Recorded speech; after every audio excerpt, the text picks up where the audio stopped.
Very good news for those who don't have really good bike servicing or maintenance skills. These are upgrade kits for the oldest Sram Eagle 1x12 mountain bike drivetrain. This one is already installed. So this was in this box. And if you don't have really good skills, you can do it by yourself. This one is even more simple.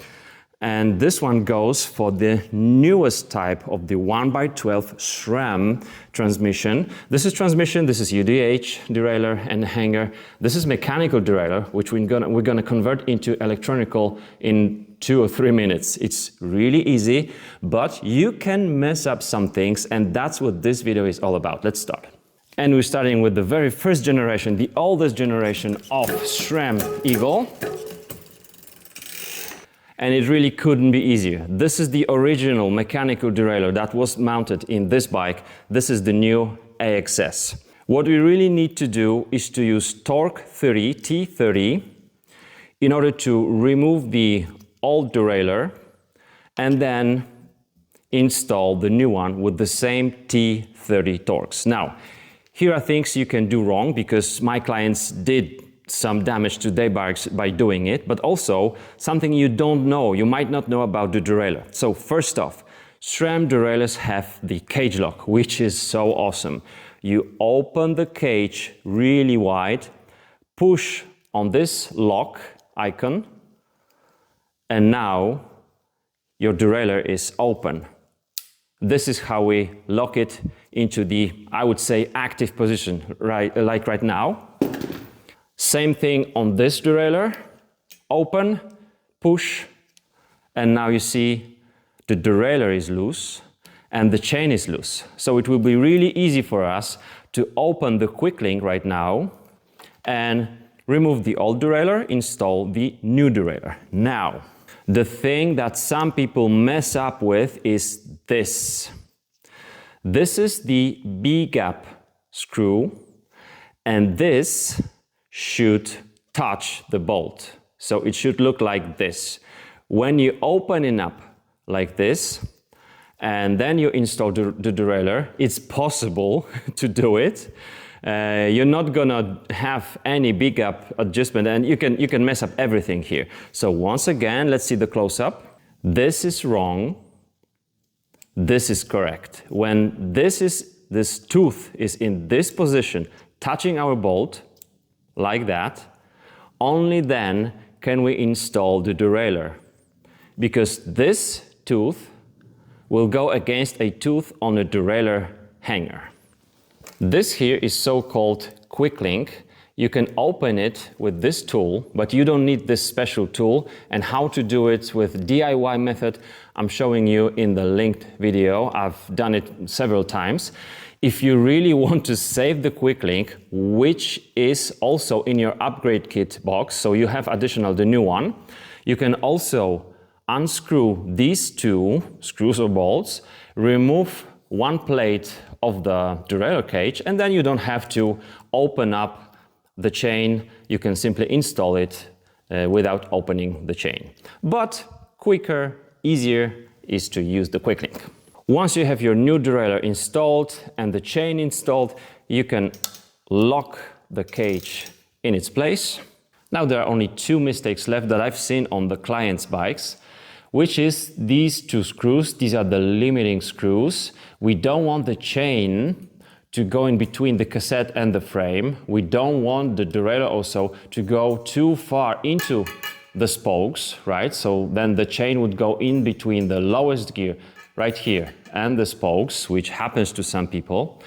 And surprise, surprise, the left screw will stop the derailleur going outwards, and the right screw will stop the derailleur going inwards.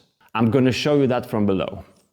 Now we can see it so well. The chain now is on the smallest sprocket on the highest gear, fastest gear. And as you can see, this bolt is touching this tooth right here. If I go counterclockwise with this bolt, it will allow the derailleur to go even further outwards. And yes, we have the electronics here which already limit the movement of the derailleur, But the mistake is that when the chain is already on this gear, people would go all the way until they feel the resistance. That means there is touching right here. The bolt touches this tooth, and that's it. This could make the derailleur work harder to go outwards.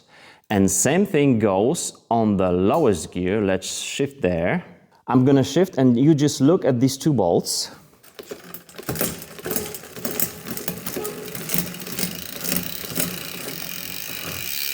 It's clear now. Now this tooth is touching this bolt. That means people would go clockwise until the bolt is touching the tooth, and that's the mistake. So what's the correct way to do it? The chain is on the left. We're using the right bolt right now, going clockwise until I feel the resistance. I feel it right now. I can even see there is no gap. The bolt is touching the tooth, and now that would be a mistake. We are going backwards, counterclockwise, 1/4 of a turn, like this. So for example, from this position to this position, or from this position to this position, 1/4 of a turn backwards. Why so? We are giving the derailleur a little bit more space, not too much so that the chain won't go too far, but a little bit of space in order to softly change from the second to the first gear. You might not feel the difference right now on the bike stand, but when you are going up the hill, even racing, pushing the cranks really hard, that would make the derailleur work harder on those lowest and highest gear, right? So now let's go back to the highest gear. I know you like the sound. Now we have the chain on the right side. We're using the left bolt. I'm going to unscrew it a little. Now I'm going clockwise until I feel the resistance, and that's right here.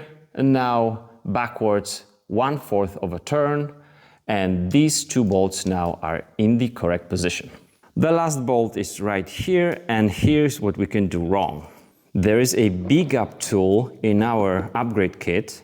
We are adjusting the B-gap on a full suspension bike in the sag position. So right now I'm not in the sag. Now I am in the sag. Now we're shifting into the second gear.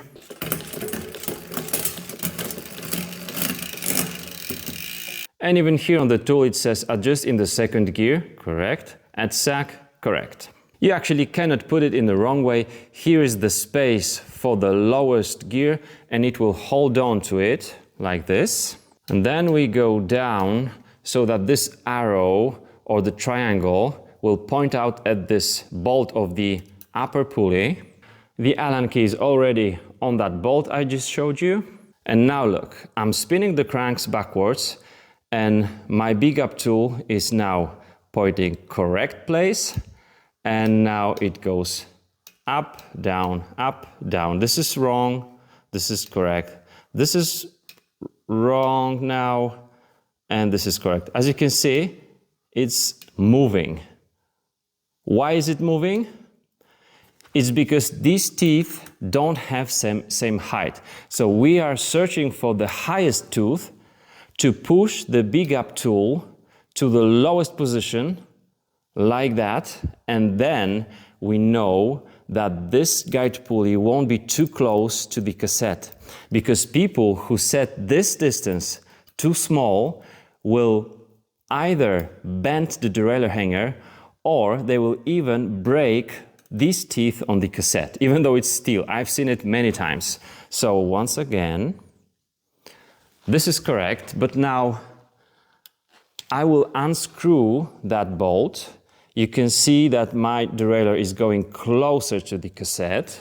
You see, it goes upwards. I don't even see the bolt here on the triangle.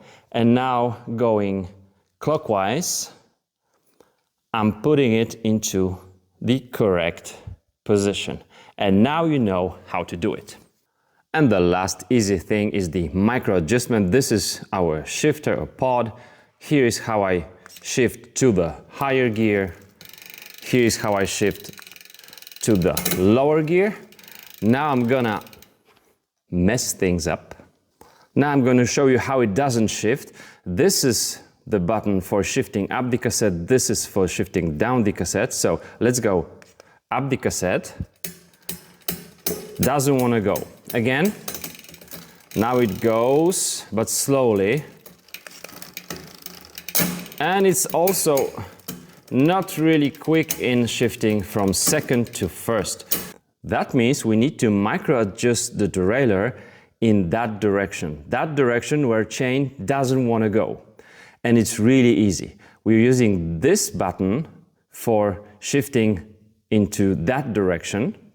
And when I use the same button but with the AXS button right here simultaneously, then I'm not going to shift, I'm going to micro adjust. Check it out.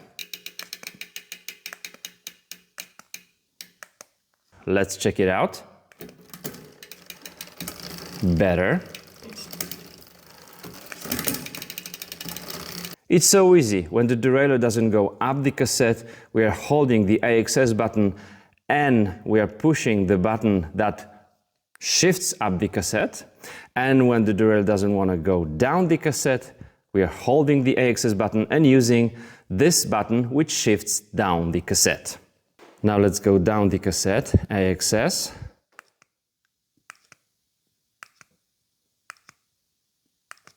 So you can see the derailleur moving. And when we don't use the AXS button, we are of course shifting. That's pretty much everything you needed to know. And in the second part, we're going to do the upgrade kit of the Transmission Eagle.